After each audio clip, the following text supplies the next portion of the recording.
Hi everybody, Jack Hurley, the Superintendent of Schools. Here in the middle of April, spring has finally arrived, the weather's getting nice, and spring break is awaiting for our students and faculty and staff. So I wanted to update you on a few things as we head into the last quarter of the school year. Let's start with construction. A lot is going on. You know, so much of our focus this year has been on the obvious, keeping our schools open, keeping everybody safe, dealing with the frequent quarantines and closures. But construction is really moving along. Lincoln School, the 2 new classrooms that were added there are finished, they're completed. And the original plan was to not use them until next school year, but they're going to be utilized starting next week, the week right before spring break. Because as we're bringing more students back from remote, we're going to be using those classrooms to keep our spacing a little bit better, and we're going to use those 2 new classrooms this year. So they'll be broken in and christened next week. At the kindergarten center, we're pretty close to being substantially done. Substantially done means the work is really finished, but not totally complete yet. There'll be a few what's called punch list items to get done. But the elevator is completed. The elevator lobby is done. The addition that was put on to accommodate that. The multi-purpose room is done. And the nurses' renovations are just about done. And of course, the bathrooms were completed in the summer. As you know, the union floors were finished. The high school science labs were finished. And now the 3 big projects are well underway. Pierpont, not only the gymnasium that's going up on what used to be the lower field, and if you drive by, you'll see the progress being made there with the erection of steel and the actual flooring starting to get, and the cinder block walls going up. But then the second phase will be when the existing gym is demolished and an additional wing is built in the high school, and that's, Pierpont School, and that's going to begin late summer. So we're well on target to have the new gym ready for use in the fall, and then we decommission the old gym and continue with that addition that's going to add 11 classrooms, offices, and the gymnasium.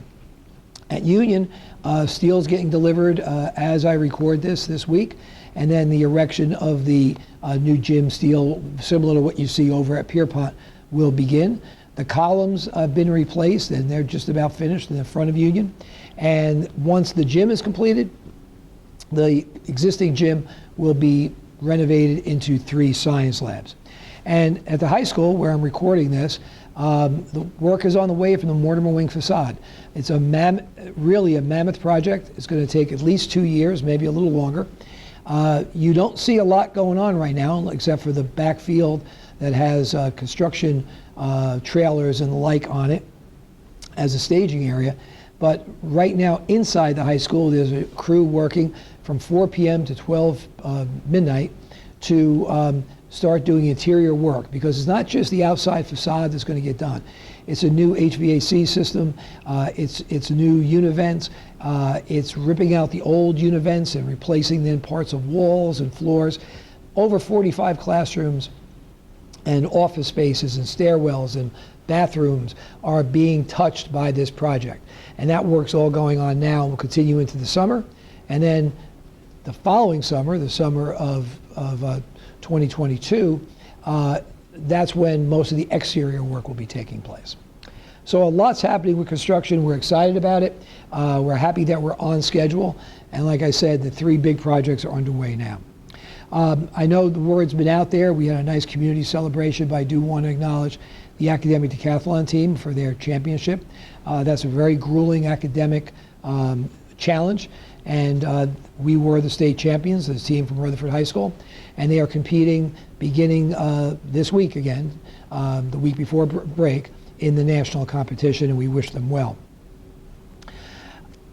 A couple of things about COVID. You know, I sent out a letter last week that you received, and in that letter I talked a little bit about why so many closures, especially in the middle school and the high school, take place, and some of the stringent rules we're dealing with. And we're hoping that with more and more teachers getting vaccinated, that we'll have to do less quarantining. But putting that aside for a minute, I don't want to stop reminding all of us that there are things that we can't control, like the rules that maybe are given to us. There's things that we can control. And I want to remind everybody, please don't come to school. Don't send your child to school if they're showing any symptoms. Look at that checklist that you're asked to look at every day. Adhere to what that checklist is asking you to do. If someone is positive in your household, please follow the rules. Keep your child home.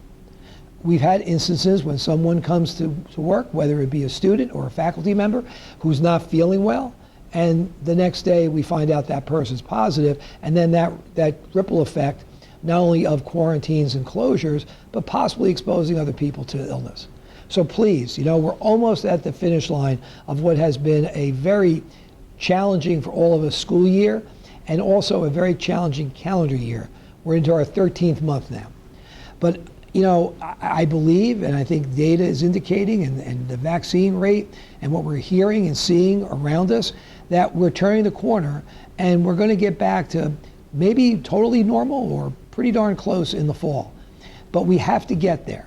So please, continue to do the right thing so that we keep our schools open, we keep everybody safe, we keep everybody healthy.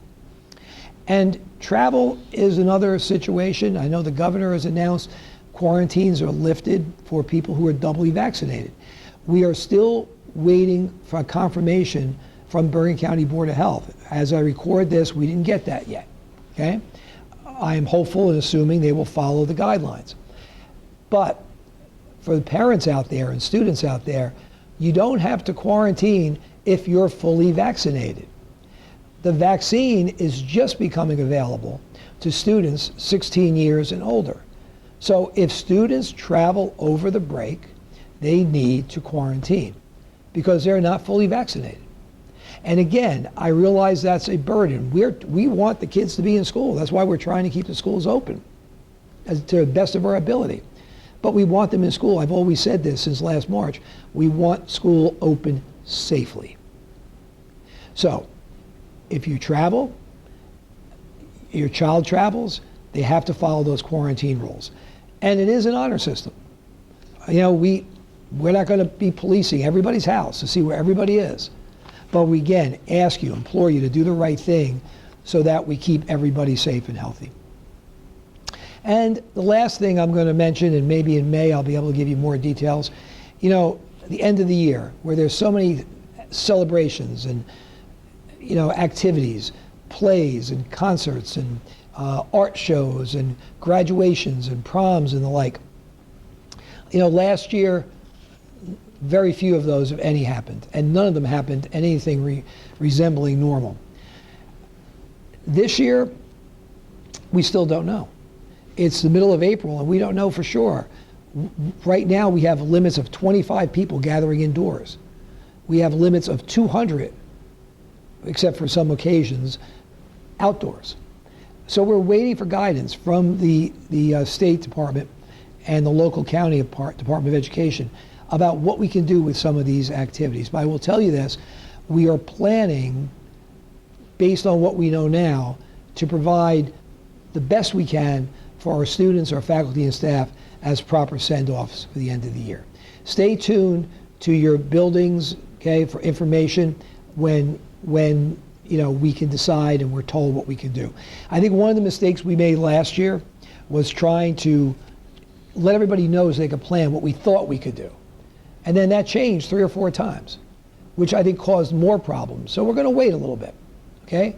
But the building administrators on every level are working on scenarios to make sure we can do whatever we're allowed to do safely, okay? So, hope everybody gets a chance, whether you are traveling and remember to quarantine, or whether you're staying home, to get a much-deserved break in the next 2 weeks.